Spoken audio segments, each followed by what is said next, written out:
Are you in the market to buy a home? Well, you've come to the right place because I'm going to take you through an 8-step process on getting you from where you sit at this moment to the closing table. So I recognize that as an agent, the buying process is super emotional. There's all sorts of emotions that you're going to feel from the beginning to the end. And that's why I am a great fit for a lot of my clients, because I put myself in their shoes and I understand, because I've been there countless times. And no matter how many times you buy a home, it's always going to be filled with those same emotions, right? So you're going to feel excitement right now as you think about the prospect of owning your own home.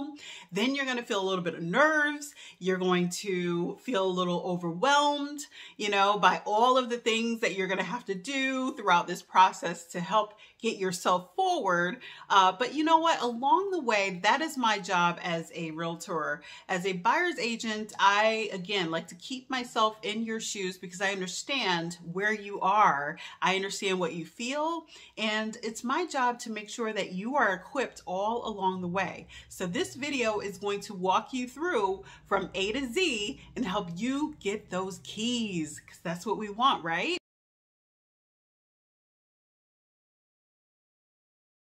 So let's jump into the preliminary work that you could be doing now. So here's what I recommend. First of all, you have to ask yourself, am I ready now? And here's how you answer that question. Essentially, are you working, and have you been working consistently for the last 2 years? Also, you want to examine your debts. What are your debts? What are you paying out every month? But here's what I recommend. Print out or access your last 3 months of bank statements and go through them line by line with a fine-tooth comb. You'll likely see all of the debts that you're paying out, but you'll also see where you're swiping excessively and where you can hold back money. And chances are you're going to find money that you can actually hold on to support you throughout this process. So examine your debts, and you also want to make sure you're prepared for down payment money. Every property is going to require you to put something down on a property. So depending on your credit and your financial situation, you may be able to qualify for as little as 3% down or 3.5% down, depending on your situation. So you need to be prepared for the down payment, but also being prepared for closing costs. A lot of times buyers think closing costs and down payment money is the same, but it's not. Your closing costs are a set of fees that you're incurring throughout the loan process to get you to the closing table. So think about it. If you bought a car and you've put money down on a car, then you saw that there were fees and taxes associated with that purchase. It's the same idea for a house. So you need to be prepared for your closing costs. Now, your lender can give you an estimate of what your closing costs could be, but it's just an estimate. And unfortunately, you won't know that hard and fast number until probably about a week away from the closing. But it's important to just continue to save your money as much as possible to make sure you're prepared for the closing table, because you'll be able to write those checks or bring certified checks. There's no personal checks allowed at the closing table, but bring certified checks that you'll be able to close and get those keys. Now, in order to move to the next step, you really need to make sure you have your documentation ready to be able to submit to the lender. And so that leads me to the next step.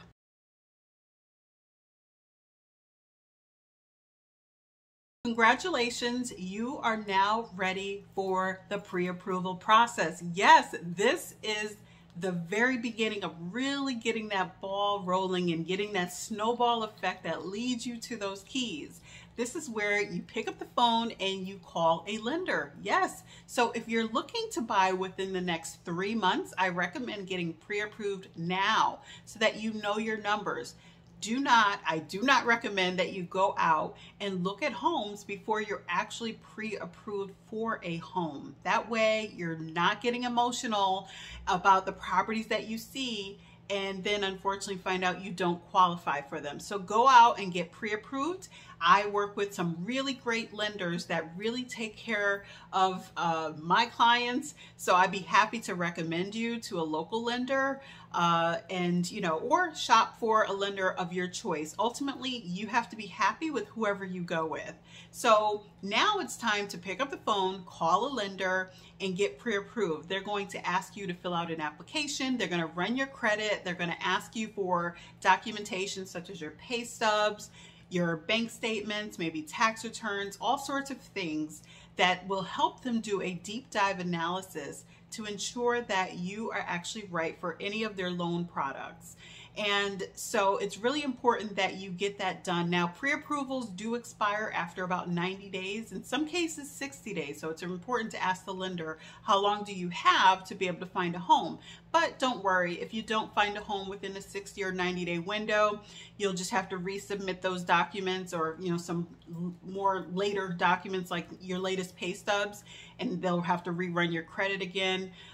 So it's really important that you have that pre-approval so that you can get out there and shop for a home, because it is a necessary requirement for you, of course, again, so that you're not emotionally wrapped up into something that won't work out, but also for the seller. Sellers want to know that they're opening up their home on the market and allowing qualified buyers to come into their homes to tour their homes, of course, with the hopes of purchasing it. So you really want to make sure your numbers are in a row. I always say, know your numbers so that before you get out there, you'll know exactly what you want to purchase a home for. So a lender is going to tell you, okay, we'll likely approve you for up to this amount, but it's up to you to decide how much of that you want to use. You don't have to use all of your pre-approval money. It's always important to just understand that, how much are your monthly mortgage payments, your taxes, hypotheticals. What would that be if I spent all of my money? Am I comfortable with making those monthly payments and proceeding from there? So I always say, be armed with knowledge and then go, and we can get out there and start seeing what's out there. And that's the fun part. So moving on to the next step.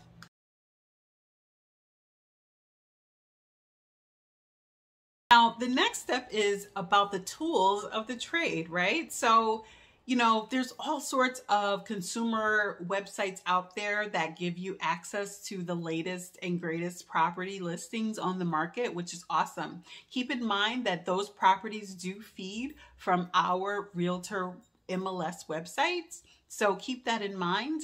I always tell my clients, if you see something, say something, right? So I usually like to set my clients up with MLS listings, or they can go to my website at agentshar.com and set yourself up. But basically, I like to make sure that you are in the know of the latest and greatest. But sometimes you might find the property before I do, and that's great, because like I said, if you see something, say something. So I always tell my clients, text me the list of homes or any home that you see hit the market, and let me know so we can set up that tour and get out there. So that's the great thing about all the tools out there. But keep in mind some of the other sites that we do not govern. So like Zillow.com or Redfin.com, any of those sites, we don't govern those sites, but they simply take data from our MLS.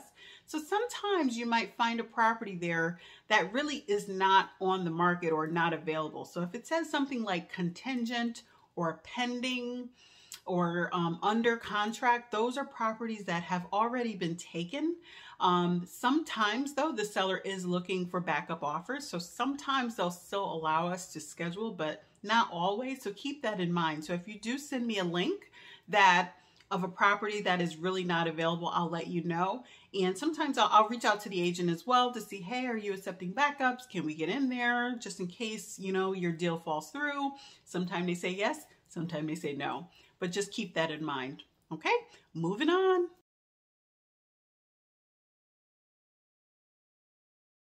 Okay, so this is the fun part. Let's talk about the home search process.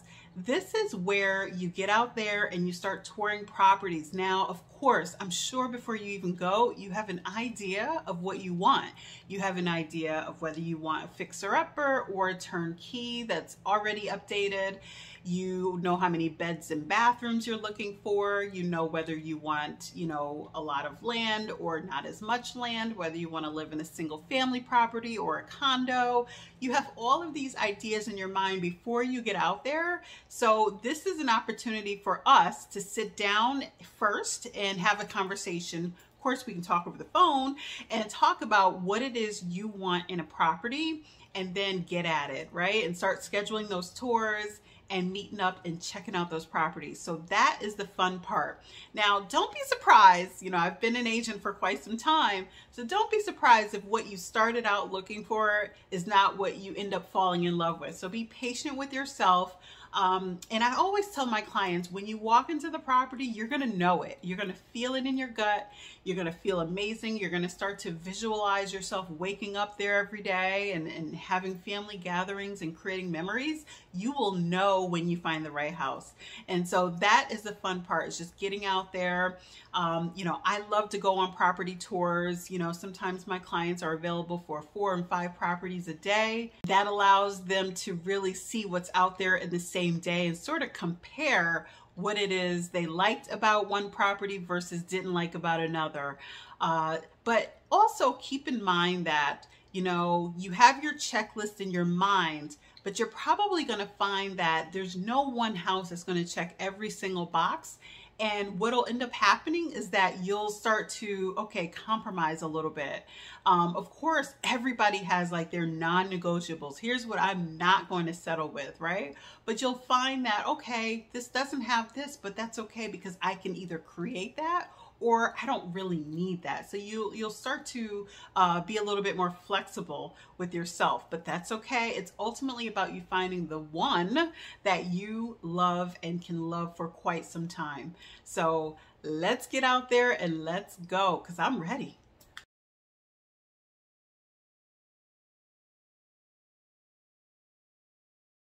Okay, so the exciting part has arrived. This means you have walked into a property and you've found the one. This is the one that's speaking to you. It resonates with you, and you can imagine yourself living here for quite some time. And now you're ready to make an offer. So this is where the paperwork comes in. Probably not so fun, but also exciting at the same time. So this is when we decide on our offer price to the seller. And part of helping us do that is looking at area comparables. What has sold? The recent activity within the last 6 months or so. So we look at that, and I provide you with that because I like to make sure you're armed with knowledge. But ultimately, the decision is yours to decide how much you want to offer the seller. And once we make that determination, we start writing up the contract. Part of the getting the offer accepted is not just about price, but it's also about other terms. Now, as a buyer, you're going to have certain contingencies, and we'll write those into the agreements, right? An example of that would be the inspection contingency, appraisal contingency, title contingency. Those are protections for you, the buyer, to make sure that if those things don't shake out well, you have the option to back out of the transaction. Now, those are the contingencies or the parameters that allow you to do that. So it's really important to make sure that before you go into an agreement on a property that you know for sure this is what you really want to do, because once you start writing up agreements and contracts, you want to make sure you're really prepared and you're ready, because there's all sorts of legalese involved, and you want to make sure that you're doing the right thing for you. So we figure out the purchase price.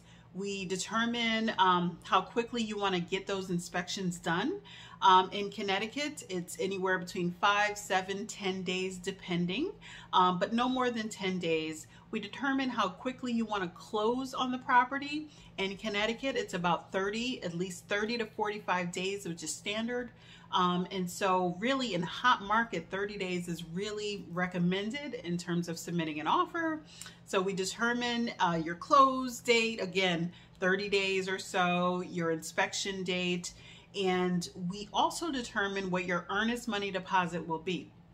So let's go back to an example of if you are purchasing a property, if you're offering a purchase price of $350,000 on a house and you're putting down, let's say 3.5% down payment, then your down payment total for this transaction, just down payment, not closing costs, but your down payment would be about $12,250. So that's your total down payment. So we would put that in there, account for that to show the seller you're putting down 3.5%. But to accommodate the offer, just imagine yourself handing off the offer to Mr. and Mrs. Seller and saying, I will purchase your home, Mr. and Mrs. Seller, for $350,000. Here is a earnest money deposit check along with my offer for at least 1%. That is the standard here in Connecticut, 1% of the purchase price. Now, you don't have to stick to 1%. I always say, show me the money, show me how much you want it, kind of thing, right? And so that's what a seller is thinking. So you have to remember, 9 times out of 10, you're competing with other buyers. So the more earnest money deposit you're able to do, the better. Again, this money, the earnest money deposit, counts against the total down payment.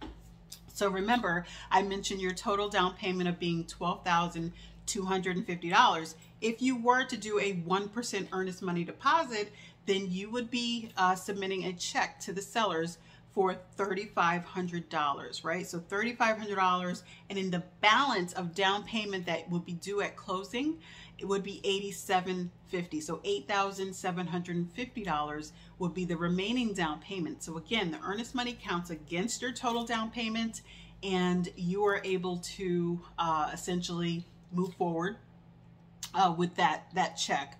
So we submit that earnest money deposit check with all the terms within the agreement that you review first, you read, and then you sign to make sure your understanding is clear about what you're signing before you move forward. Because again, this is a contract. You are obligated to the terms of the contract as a buyer, and you don't want to be in breach of contract. So you want to make sure you are clear about what you're doing. You have the funds, both down payment and closing costs, and then wait and hear from the seller as to whether they're going to accept your offer or not. And offer acceptances can take usually, it can take as little as 8 hours, 24 hours. It can take a couple days. It really just depends on the seller's timing. But it usually doesn't take more than a couple days at most before the seller to decide on whose offer they're going to accept, especially if they have a lot of offers to consider. So keep that in mind, but boy, oh boy, you're on pins and needles after you sign and after I submit your offer on your behalf to the listing agent, because we're waiting, right? And you're hoping for good news. I'm hoping for good news for you. And, we just wait and see.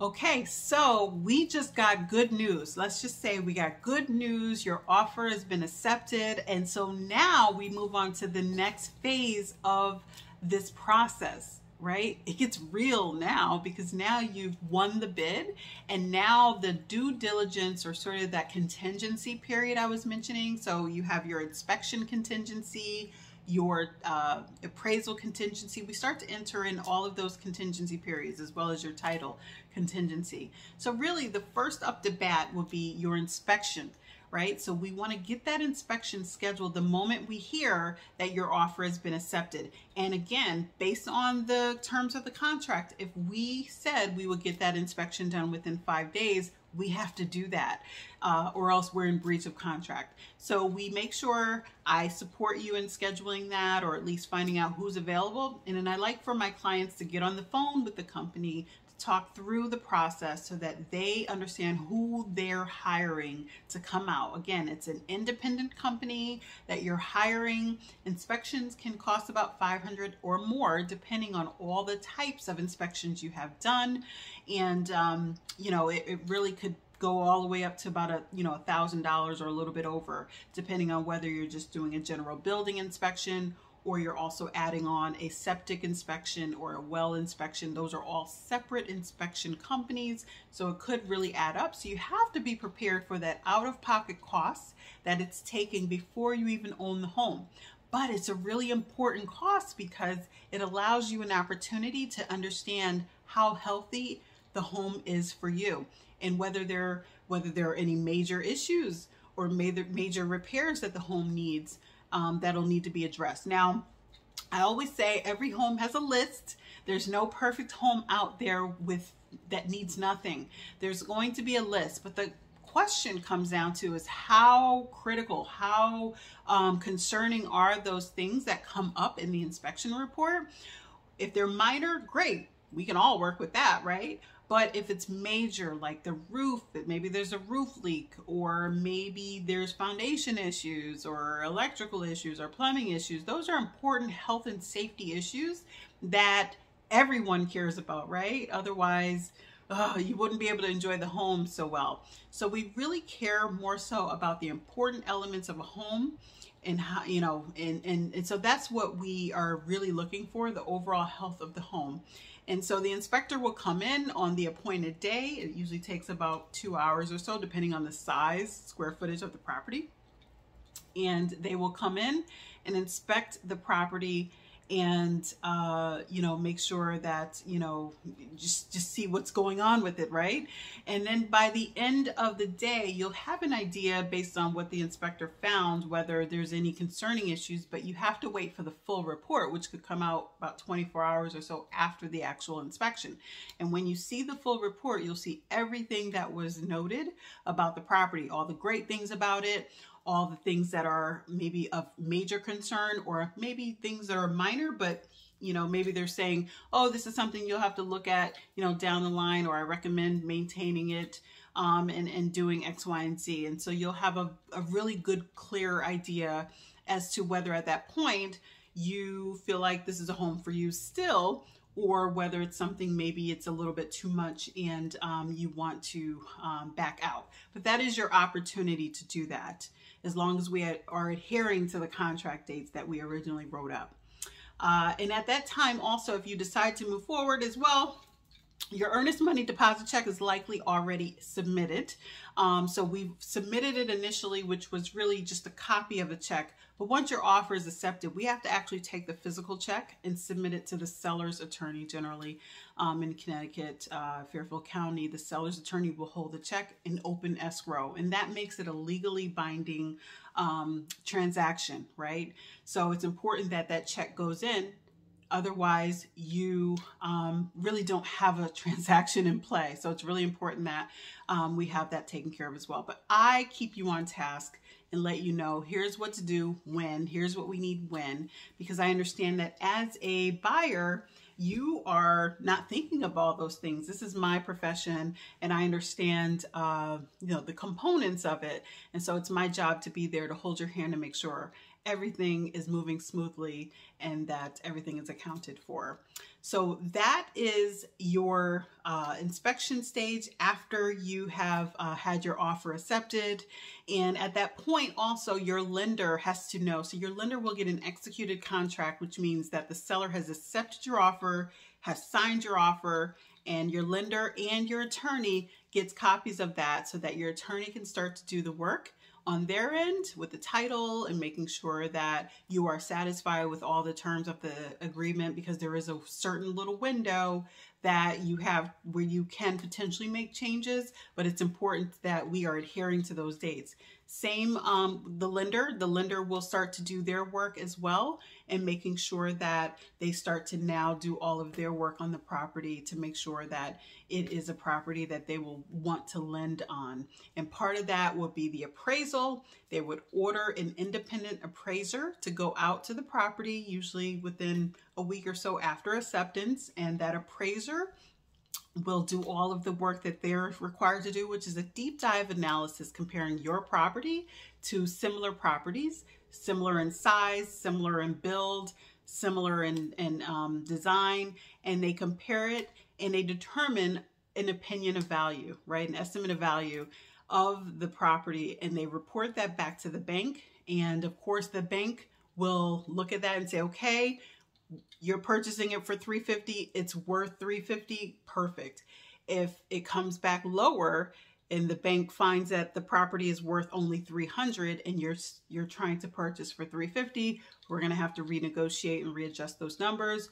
Or if you have the extra cash to shell out the difference, then you can do that. But no bank is going to give you more money than the house is worth. So keep that in mind. So that is part of that next phase of work. And then at the same time, the lender is going to be requesting a lot of information from you to move that loan process along. So this is really a time that you're going to be rolling up your sleeves to make sure that the lender is satisfied with all of the paperwork they're going to be asking you in order to prepare your file for what's called underwriting. And underwriting is an even deeper dive analysis to make sure that they still want to lend, because ultimately you're searching for a final approval. You've already been pre-approved, but it's not a final approval. And so that's what the lender is working towards. And so we wait for all of that to happen and hope and pray that things go smoothly. So it's still exciting, but this is probably the point where you're a little nervous, right? Because you're just hopeful that you don't hear anything from the lender or the attorney that derails the whole transaction. So this is the wait and see part.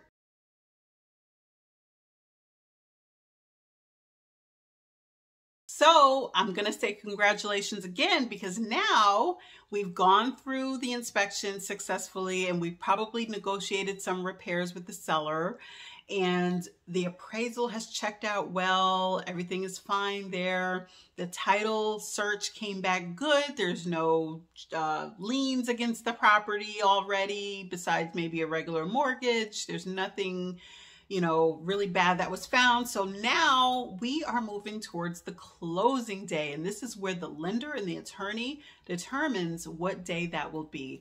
At that point, I'm kind of like a little silent, because it's really up to the lender and the attorney to do all of that other work now that we found the property. Once we negotiate inspections and things like that, or negotiate appraisals if need be, it really becomes up to the lender and the attorney to really get us to the final stretch in most cases. And so once we get the good news that ultimately you are clear to close, that is the words that every buyer wants to hear, that you are clear to close. That means that you have passed the underwriting test. Underwriting has done that deep dive analysis and they're satisfied with lending you all of that money. And now they're clearing you to close. And that's when the lender and the attorney will get together on the date that the lender will fund your loan, and the seller's attorney, the buyer's attorney, will coordinate their schedules and get you to the closing table and get everything signed. So that's the fun part. Once we have that clear to close, then I come back in and I schedule the walkthrough with you. We call that the final walkthrough of the property, and we revisit the property and walk through. The seller at that time has moved out of the property and everything's cleared, and it should be, you know, in good condition, you know, barring any minor wear and tear. But it should be in good condition. So we walk through and make sure the repairs that were negotiated prior were actually done, and you can see it for yourself. And as long as the house is still standing and everything looks great, then we head on over to the attorney's office, your attorney's office, to have you sign all of those documents and get those keys. This is the fun part. This is the part of like you've been working so hard for, you've been packing on your end, packing where you are, and preparing for this day. And this is the day where everything comes together, all of your hard work, all of your planning, your determination, you know, all of that comes together, and it's exciting. So in final words, I'd like to say that, you know, once you get pre-approved and the lender says, okay, we'll pre-approve you, it's important to just understand these things. You don't want to make any sudden changes to your employment. Don't quit your job. Don't go and get a new job. And if you think that might happen, you must get on a phone with the lender to make sure that that won't jeopardize your transaction, because it absolutely can. Okay. The other thing I'd like to say is don't use your credit. I would say keep everything smooth. Pay your bills on time and don't start, swiping credit cards. Save as much money as you can along the way. Don't go out and buy a car with credit. Don't go out and buy furniture for the new house before you get those keys. Like, just don't make any sudden moves, and just save as much money as you can, because you have to remember, you have to be prepared to bring certified checks to the closing table, which would be, again, your down payment and your closing costs that we talked about earlier. So you need to make sure you're stacking cash as much as possible to make sure you're prepared for any last minute hiccups that maybe the attorney might say, oh, we didn't account for this, so I need you to bring an extra $1,000. So you don't want to be in a situation where you don't have it, right? Because if you don't have it, you won't be able to close on the loan. So that's important. I hope you found this video helpful.